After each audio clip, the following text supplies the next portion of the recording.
Hi everyone. Let's finish up Module 4 with a discussion of student self-assessment.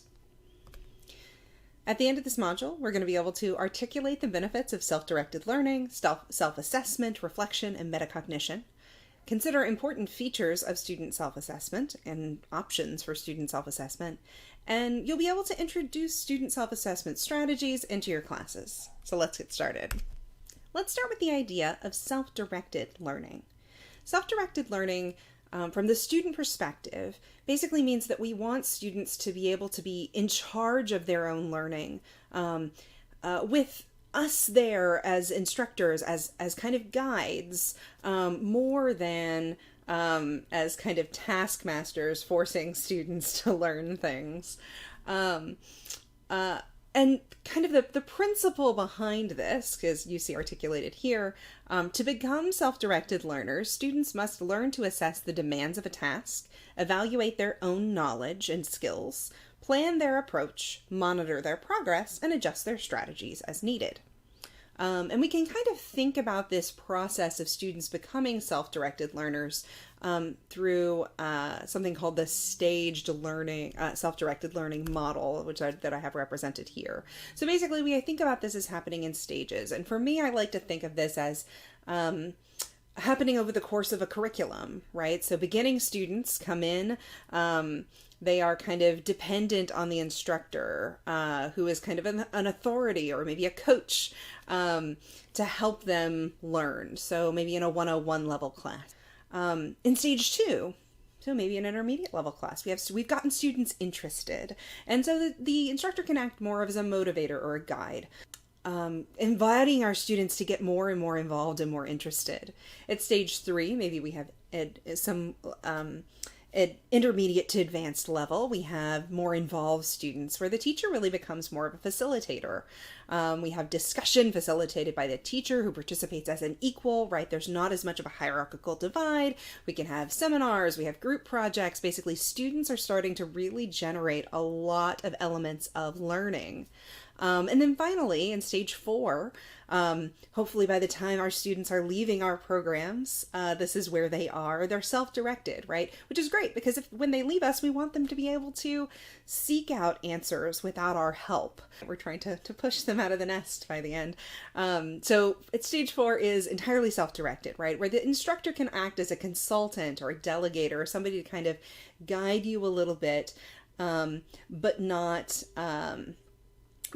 be that information source. So we can think about this in terms of internships or dissertations or individual work or thesis projects, basically a whole variety of kind of entirely self-directed work.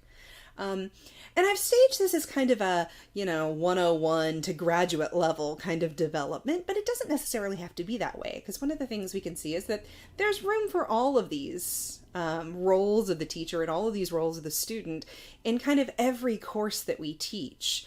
And we can kind of incorporate elements of this. And this is important, right, to help students along that path as well, to make sure that they're prepared to move on to the next stage, right? So we don't necessarily only have to have informational lectures and 101 classes or something like that, right?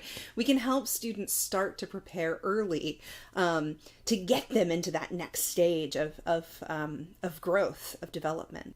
So I like to set a self-directed goal for kind of every single one of the classes I teach, no matter the level, because I'm always trying to get students to think about their own growth as learners and how they're going to get there eventually to that fully self-directed stage.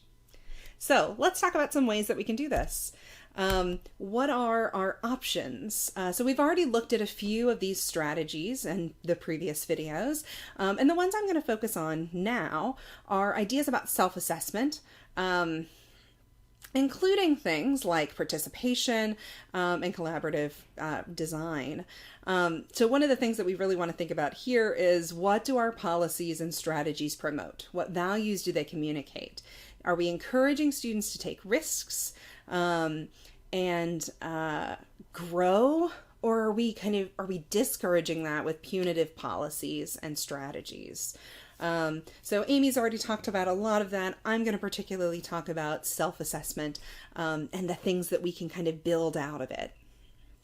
So let's talk about what student self-assessment looks like. And you might find that some of these strategies already look kind of familiar to you, and others might be new. So what we're thinking about with student self-assessment is not necessarily that they're determining their own grades, but that they are going back, they're evaluating their work, they're seeing what they can do to improve, not just from the instructor's perspective, right? Not just the instructor kind of coming down as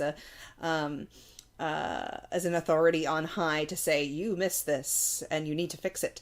But instead to really think about their own work so that they can become more self-directed in their growth. So some of the strategies I incorporate in my classes are having students annotate or correct their own work. So for example, in my Latin classes, I think it's much more effective to have my students, give my students a key for, say, exercises out of the textbook. And have them self-correct and then give them credit for doing the self-correction work than it is for me to go through and kind of correct every mistake.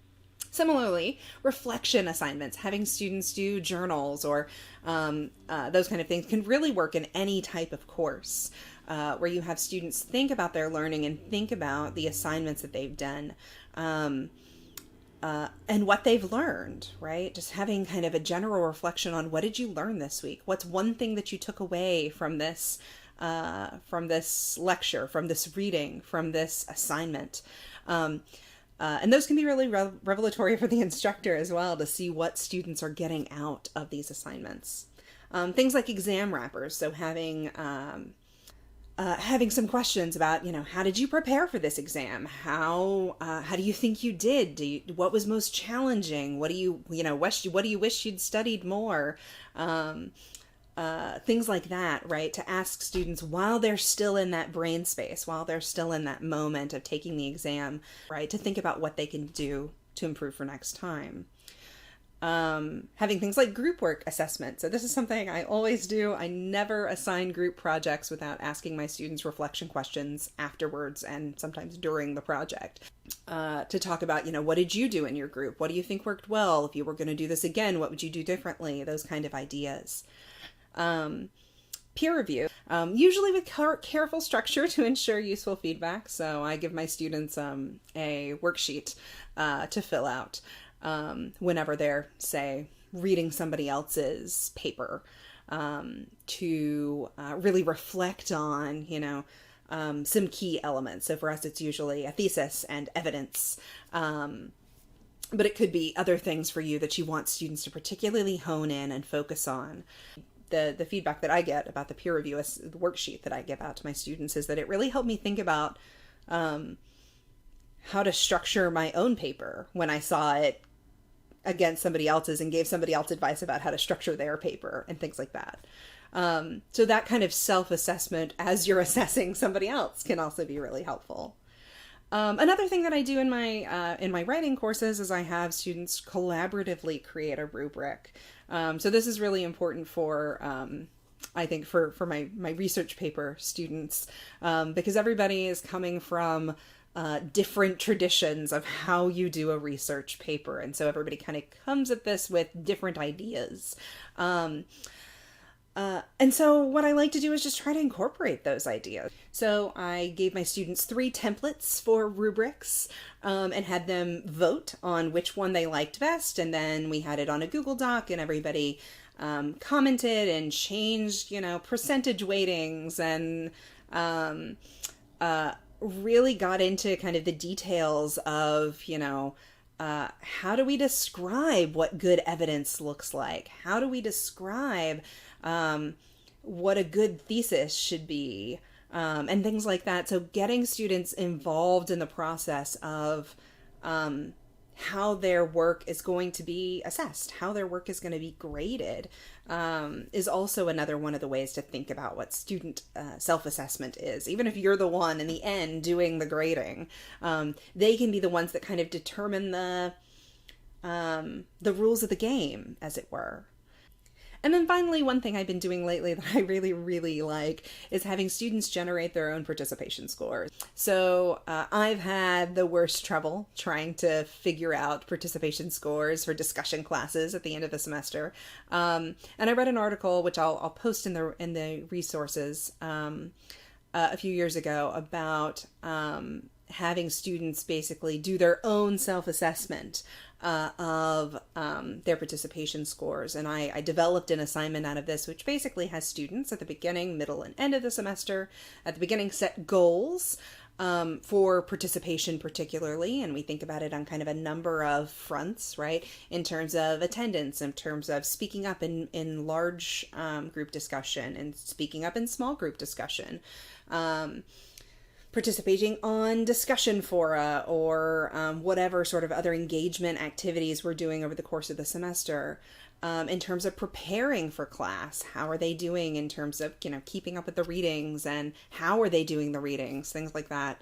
As well as, are they talking about this class outside of class? Are they talking about the material of this class with their friends, or one of the surprises for me, with their parents? The number of people who told me that they were talking about the Odyssey with their mom was just fascinating. So I have them set goals for their own participation at the beginning of the semester. Often it's something like, I want to talk more in big group discussion. And oftentimes they'll ask, say, I'm really nervous about that. Can we talk about strategies? And then we do. It's great. So it opens up a dialogue in certain ways, which I really like. And then basically at the middle of the semester and the end of the semester, I have them do self-assessments, basically with a rubric of kind of, each element. How have you been doing on this? How would you assess yourself? And one of the things we have to think about here, right, as always when we're thinking about self-assessment, is that assessment and grading are not necessarily the same thing, right? This is something that Amy brought up, that grading and assessment are not necessarily the same. All of these are things that could be really low stakes in terms of grading. They could all be things that, like, well, you did it or you didn't. Check or no check in terms of a grade. But they also can be kind of assessed in more of a high stakes way. And one of the ways I think to do this is, as I bring up at the end, having students generate their own participation scores in kind of an ungrading model, as Amy might have brought up before. And that brings up one thing that all of these assessments have in common, right, is they require us to let go as instructors over kind of an authoritative hold over our students' learning.